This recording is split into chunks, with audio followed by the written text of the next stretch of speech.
Saudari dan saudaraku yang terkasih di dalam Yesus Kristus, saya akan membacakan renungan Minggu Paskah ke-7 tahun 2021 yang sudah disiapkan oleh Monsinyur F.E. Hadi Sumarta Okarm.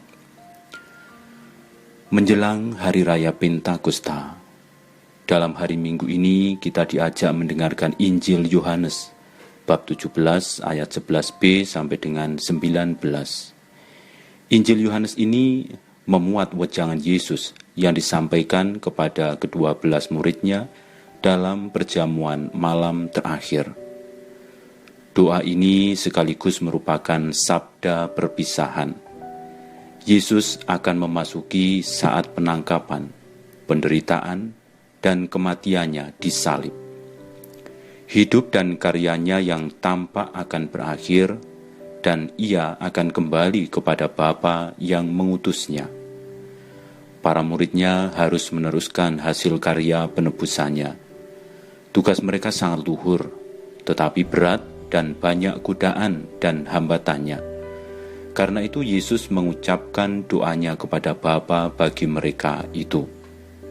Marilah dalam perayaan Ekaristi ini, kita mendengarkan doanya dan berikhtiar memahami dan melaksanakannya.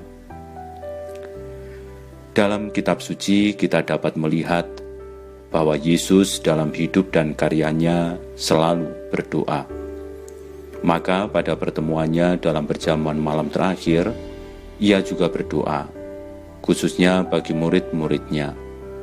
Kenyataan bahwa Yesus selalu berdoa untuk kita sungguh merupakan suatu sumber kegembiraan dan peneguhan harapan bagi kita.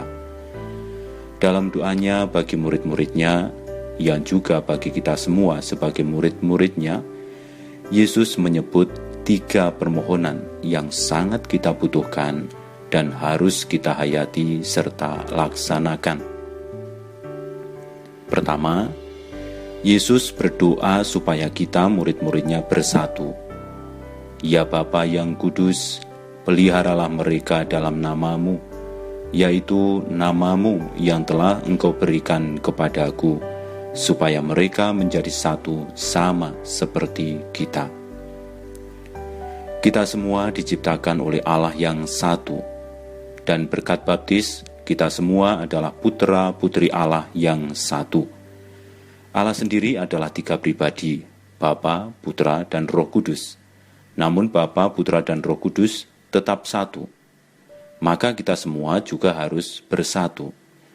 Allah Bapa yang adalah kasih mengutus Kristus dan Roh-Nya untuk mempersatukan semua manusia.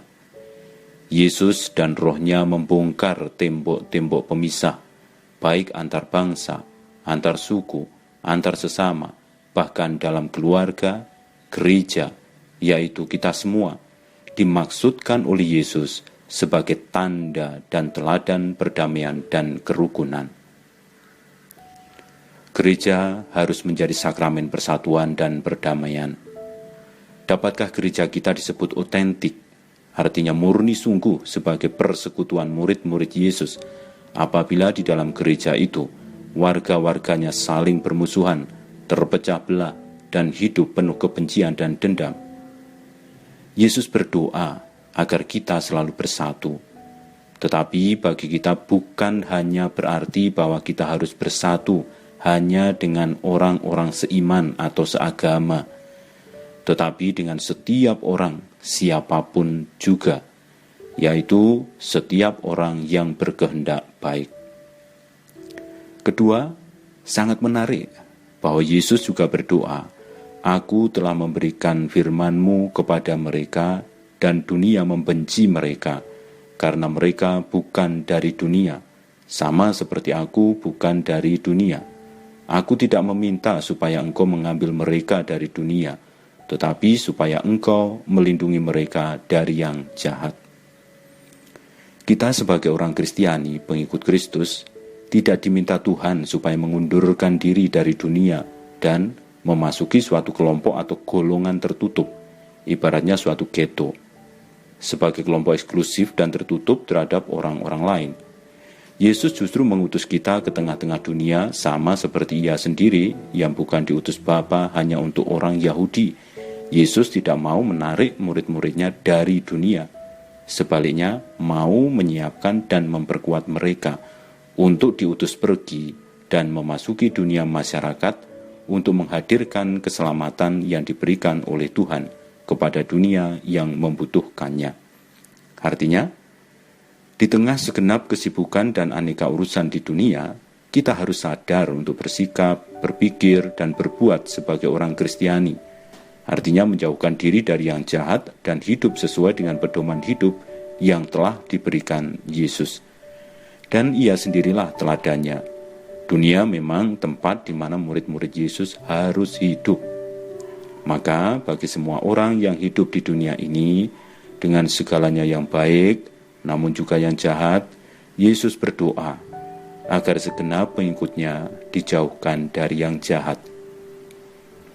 Yesus mengajarkan doa permohonan itu juga dalam doa Bapa kami, bebaskanlah kami dari yang jahat. Ketiga, akhirnya Yesus berdoa, kuduskanlah mereka dalam kebenaran, firman-Mu adalah kebenaran, dan aku menguduskan diriku bagi mereka, supaya mereka pun dikuduskan dalam kebenaran. Dikuduskan berarti ditujukan untuk melaksanakan suatu tugas yang direncanakan Tuhan bagi kita masing-masing.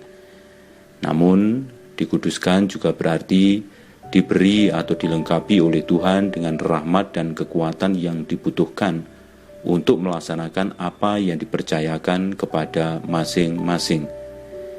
Kita semua dan masing-masing dipanggil dan dikuduskan oleh Allah untuk mengambil bagian dalam karya Kristus.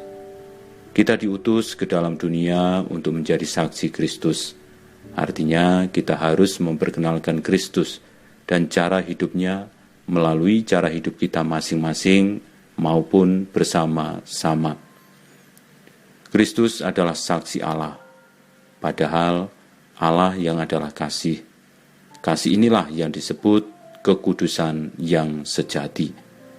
Dengan demikian, bila kita ingin menjadi kudus, yaitu agar dapat hidup dalam hubungan erat dengan Allah, maka kita dipanggil untuk hidup dan bertindak sebagai duta atau pembawa kasih Allah, seperti yang dilakukan oleh Yesus Kristus sebagai teladan penghayatan hidup kita sebagai umat Kristiani.